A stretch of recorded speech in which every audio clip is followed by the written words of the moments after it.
ناظرین السلام علیکم. ایک دفعہ پھر پروگرام پیش خدمت ہے سب فلم ہے، اور جو بنیادی کانسیپٹ ہے اس پروگرام کا وہ یہی ہے کہ اگر ہماری سیاست کو ایک غیر سنجیدہ نقطہ نظر سے دیکھیں تو یہ جمہوریت، آمریت، الیکشن، ریفرینڈم، اسمبلیاں، سب کچھ لگتا ہے کہ یہ سب ایک فلم ہے. اس پروگرام کا فارمیٹ یہ ہے کہ ہر دفعہ ہم کسی ایک گیسٹ کو بلائیں گے، ان سے بات کریں گے، لیکن شرط یہ ہوگی کہ ہم سنجیدہ باتیں اس پروگرام میں نہیں کریں گے. آج جو ہمارے مہمان ہیں وہ ہمارے اسلام آباد کے بیورو چیف ہیں جناب راؤ خالد صاحب. خالد صاحب آپ کا بہت شکریہ، آپ تشریف لائے. آپ کا شکریہ، آپ نے اس پروگرام میں اتنا بڑا خطرہ مول لیا ہے. لیکن ایک آج آپ نے ہم سے پروگرام کے شروع میں وعدہ کرنا ہے کہ پروگرام میں سنجیدہ باتیں نہیں ہوں گی. سر ٹاک شو سنجیدہ ضرور ہونے چاہیے، لیکن کبھی کبھی کیا کہتے ہیں اسے، لازم ہے دل کے ساتھ رہے پاسبان عقل، لیکن میرے عزیز کبھی کبھی اسے تنہا بھی چھوڑ دے. عزیز کا اضافہ کر دیا آپ نے بیچ میں. ہاں، بلکہ کسی نے اس میں اس سے بھی اچھا اضافہ کیا. اس نے کہا لازم ہے تیرے ساتھ رہے تیری اہلیہ، لیکن میرے عزیز کبھی کبھی اسے تنہا بھی چھوڑ دے. یہ بہتر ہے.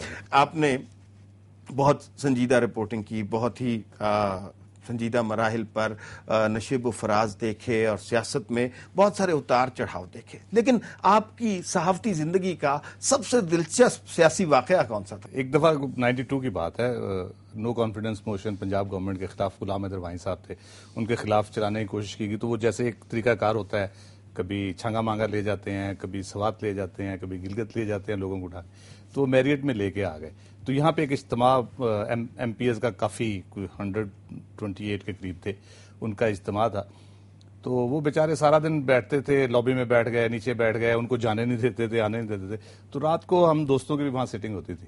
تو ایک دوست ہے ہمارے طارق خان، انہوں نے ایک دن ایسے ہی ازراہ تفنن وہاں سے کال کی کہ ذرا میرے ایک مہمان بیٹھے ہیں، کوریا سے آئے ہوئے ہیں، آپ کی کافی شاپ میں ان کو پیج کرا دیں.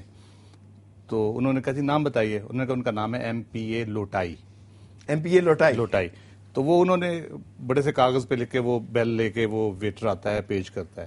تو وہ کر رہا، ایک دفعہ گھوما، دوسری دفعہ گھوما، تو بیچ میں سے کوئی شخص، ایک دو دفعہ وہ بیٹھے تھے ایم پی ایز، انہوں نے دیکھا غور سے، کوئی شاید کچھ ضمیر کا کچوکا کسی کو لگا، اس کو آئی نظر نہیں آیا اس کا. اچھا. اس نے ایم پی اے لوٹا پڑھا اس کو اور وہ اٹھ کے اس نے ویٹر کو پکڑ لیا.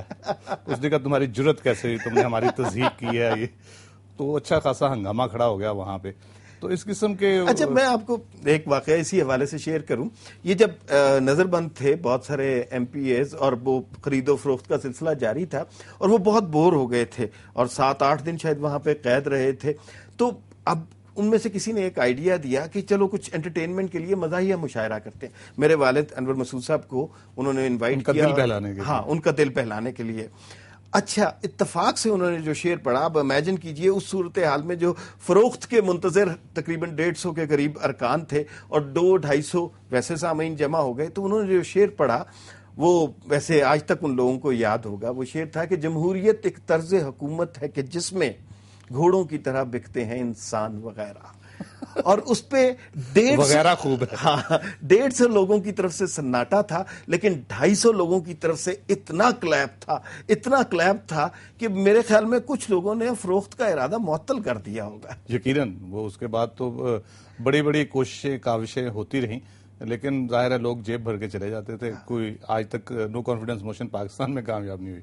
اچھا، مجھے یہ بتائیں، کچھ سیاست میں بڑی انٹرسٹنگ ٹرمز کوائن ہوئی ہیں، یہ کہاں سے آتی ہیں؟ مثلا لوٹا ہو گیا، لفافہ ہو گیا، گھوڑا ہو گیا، یہ کون ایجاد کرتا ہے؟ لوٹا کی تو وہ ٹرم جو ہے وہ بنیادی طور پہ عالم علی لوٹا ایک تھے، پری پارٹیشن، وہ ایک منتخب ہوئے تھے اس وقت جو لیجسلیٹو اسمبلی ہوتی تھی اس کے رکن، اور انہوں نے پارٹی اپنی تبدیل کر لی تھی.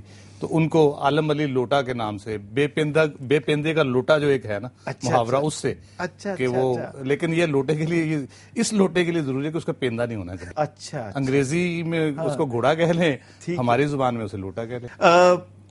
گزشتہ 2 ماہ کی تازہ ترین خبریں آپ کے ساتھ شیئر کرنی ہے، اس پہ بات بھی کریں گے. پہلی خبر ہمارے پاس جو ہے کہ صدر پاکستان کی امریکی وزیر خارجہ ہلری کلنٹن سے ملاقات. دونوں کے چہرے پہ اسمائل تو ہے، لیکن دونوں نے اپنے ہاتھوں کو بڑی شدت سے باندھ کے رکھا ہوا ہے. اس کی وجہ سارا پالن تو نہیں ہے؟ ان میں سے کوئی نہ کوئی دست درازی کے لیے مشہور ہے، اس لیے انہوں نے ذرا دست بندی کی ہوئی ہے. اچھا جی، دوسری خبر اور بلکہ ایک طرح سے کامنٹ آپ سے لینا ہے، ہر جمہوری دور کا ایک نعرہ مشہور ہوتا ہے. بلکہ زمانے میں روٹی کپڑا مکان مشہور تھا، پھر بے نظیر بے قصور، یا اللہ یا رسول بے نظیر بے قصور مشہور تھا، پھر اس کے بعد قرض اتارو ملک سنوارو، یہ نعرہ بہت مشہور رہا. آج کے دور کا کیا نعرہ ہونا چاہیے؟ میرے خیال سے تو ہونا چاہیے سب پہ بھاری آصف زرداری. اچھا، ایک ہم نے بھی کوائن کیا ہے، دیکھیے وہ کون سا ہے.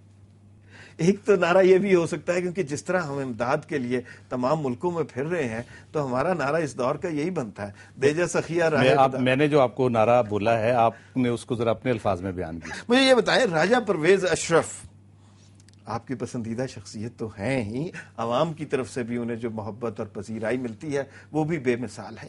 وہ بڑی شدت سے کہتے ہیں دسمبر میں بجلی آ جائے گی. کہیں ایسا تو نہیں ہے کہ دسمبر میں کوئی طوفان آئے گا، بجلی کڑکے گی اور وہ کہیں گے میں نے کہا تھا نا بجلی آ گئی؟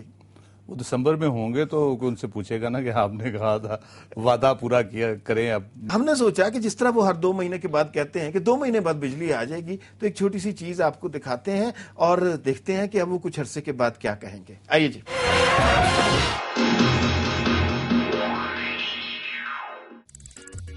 تو حقیقت ہے کہ بجلی کا بحران موجود ہے.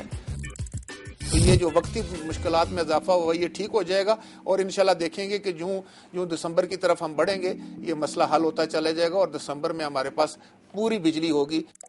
انشاءاللہ تعالی ہم اس بحران پر بہت جلد قابو پا لیں گے. ایک مسئلہ ہے، اب اس مسئلے کو حل کرنا ہے اور انشاءاللہ تعالی پاکستان سے لوڈ شیڈنگ کا خاتمہ کرنا. اللہ تعالیٰ نے پاکستان کو بے پناہ قدرتی وسائل دیے ہیں. سب سے بڑا تو سورج. اللہ تعالیٰ نے ہمیں ونڈ دی ہے، ہوا. تو چوپڑیوں اور پھر دو کی بات ہے نا، اس طرح نہیں ہوتی. یہ آپ ثابت کیا کرنا چاہتے ہیں پیپلز پارٹی کی گورنمنٹ 2020 تک رہے گی؟ نہیں، میں یہ دونوں باتیں ثابت نہیں کرنا چاہتا. میں یہ ثابت کرنا چاہ رہا ہوں کہ وہ اگر وزیر ہوئے تو بیانات میں اسی طرح کی مستقل مزاجی ضرور ہوگی. کوئی بھی وزیر ہوا بیان یہی ہوں گے.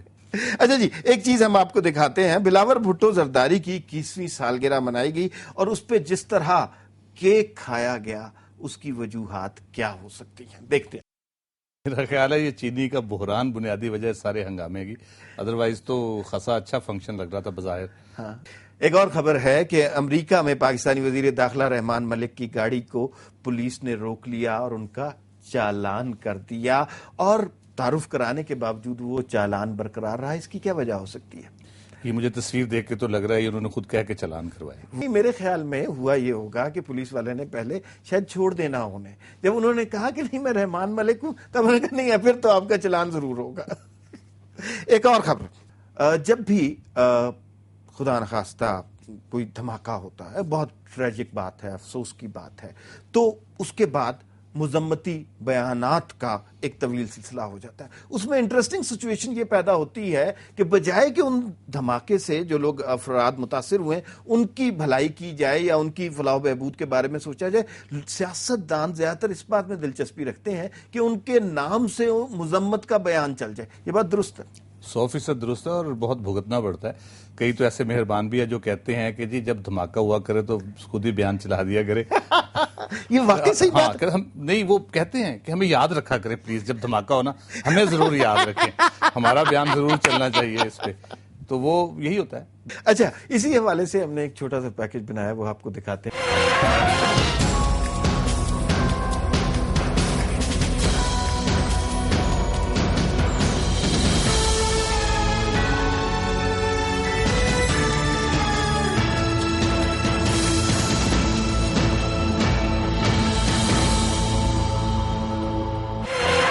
شہباز شریف نے کہا ہے کہ عوام کو صحت مند ماحول دینے کے لیے ٹھوس اقدامات کر رہے ہیں، اور جو ویژول آپ دیکھ رہے ہیں اس میں پولیس والے عوام کے ساتھ جو سلوک کر رہے ہیں وہ کافی ٹھوس اقدامات ہیں. اور یہ بالکل ٹھیک کہا انہوں نے، ٹھوس. آپ دیکھ رہے ہیں جو وہ جس ہتھیار کا استعمال کر رہے ہیں وہ خاصا لچکدار ہے.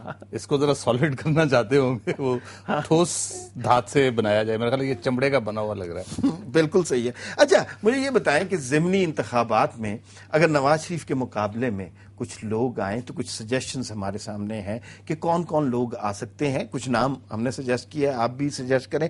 ان میں ایک تو جو ہے راجہ ریاض صاحب، مشاہد حسین کا بھی میچ پڑ سکتا ہے، قائم علی شاہ بھی بری آپشن نہیں ہے، اور راجہ بشارت تو آپ کے سامنے ہی ہے. میرا خیال ہے اور بھی اسی معیار پہ خاصے لوگ پورے اترتے ہیں جو معیار آپ نے مقرر کر دیا ہے.